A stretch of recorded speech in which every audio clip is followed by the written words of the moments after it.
Hi, this is Paul Flaskis. Good News Plan. I'm speaking to Leah Lane. Hi, Leah. How are you?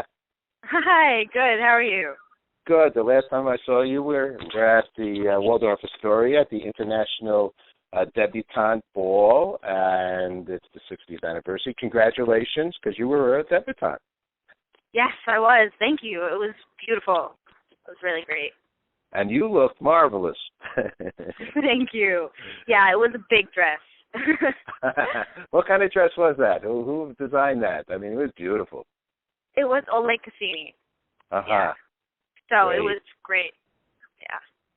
Now, you're it's gorgeous. So we'll show a picture of it right now.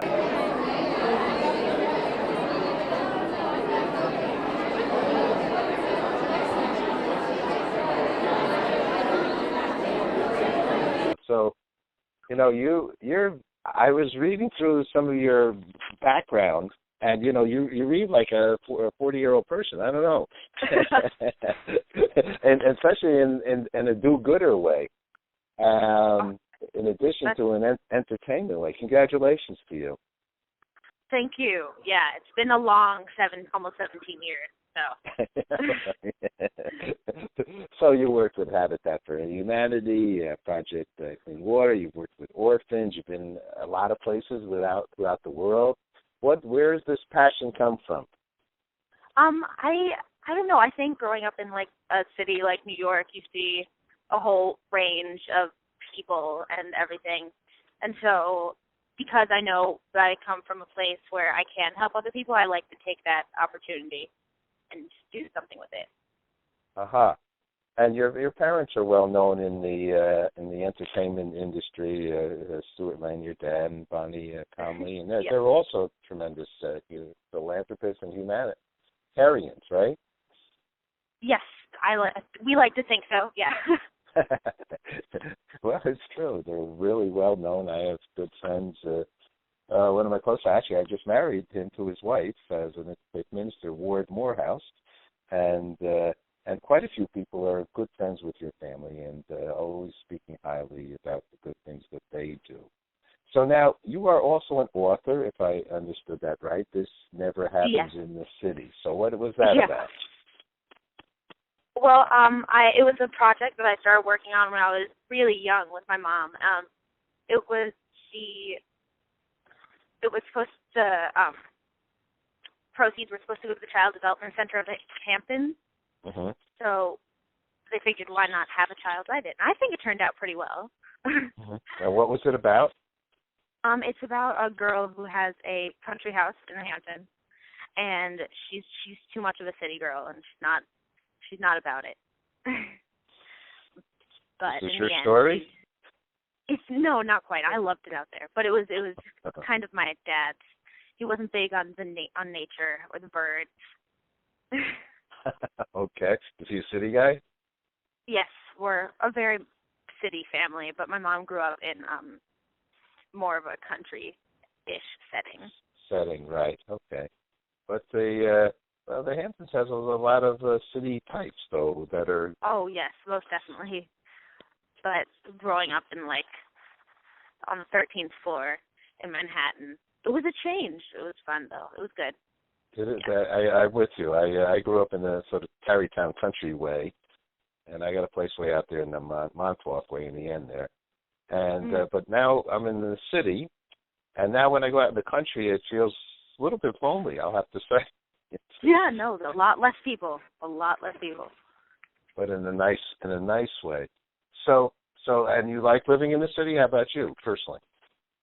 Yes, I love the city so much. I can't imagine living anywhere else. I'm not sure if that's just because I haven't lived anywhere else, but my favorite. That you can go anywhere, do anything. It's fantastic. But you did travel, so what was, did you see any city else worldwide that you had gone to?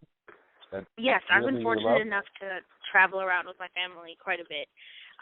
But for my first time on my own, I went to London over the summer, and that was really great as well. Mm-hmm. For two big cities, they are actually pretty different and pretty similar in a lot of ways, which is awesome. I like our subways more, I have to say. Um, but it was really fun. It was kind of scary being on your own, but it was really great. Yeah, I'm definitely a city girl. Okay. Now, are you? Do you feel you were a debutante girl? How did you feel about being? You were on a solo performance there as well. What was that like? At the ball? Yeah, the whole experience. The whole thing, it was really quite a whirlwind situation. The co-rumba, who was my escort, Rumbo, described it as a fairy tale, and he kept texting me the next day being like, oh, the fairy tale is over, I'm so sad. But it was really fun. The dress, the hair, the makeup, all the other girls, all the ladies, everyone looked amazing. It was really great. Was there any part of it that you were really worried about before the event, and that after you have done the event now, you realize there wasn't definitely so worrisome? The stairs. Oh, the stairs. Okay. Yes, those. I was waiting to fall up the stairs, but I made it, and so did everyone else. We were all pretty nervous for the Texas girls, but they held their own with that Texas dip. That's good. And so, what is your thoughts about next steps for you and what you want to do? I know you're also sung in the Metropolitan Opera and with the New York Pops, so you're in essence a showbiz type person as well. Do you think that's a career that you might want to pursue? Yes, it most definitely is. Okay. I've written a children's musical already with my dad, which was really great, that they performed at the Dix Hills Performing Arts Center last year. And I'm applying to all these programs and everything that will hopefully give me a leg up in the future. But, yeah, definitely entertainment. So that was what, Moe's Fairy Tale Adventure? Yes, Moe's Fairy Tale Adventure. And so who's Moe? Moe is this woman, Melissa Cohen. She is this brilliant children's singer. She sung at my little brother's birthday parties, and she's performed many places.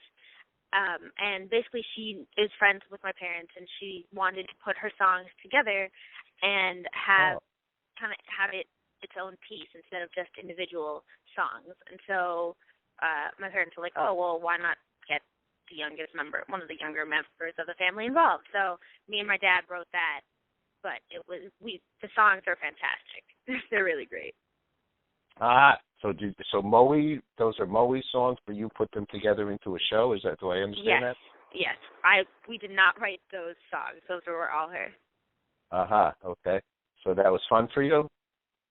Yes, it was so fun. It was really, really great. Working with her and then seeing it performed was amazing. And then you did something with Sondheim Children's Retreat? Yes, there was a playwriting retreat. I think it was 2 years ago now, or last year, where we got a professional reading done by the end of this 2-week course. And so we wrote it in a day.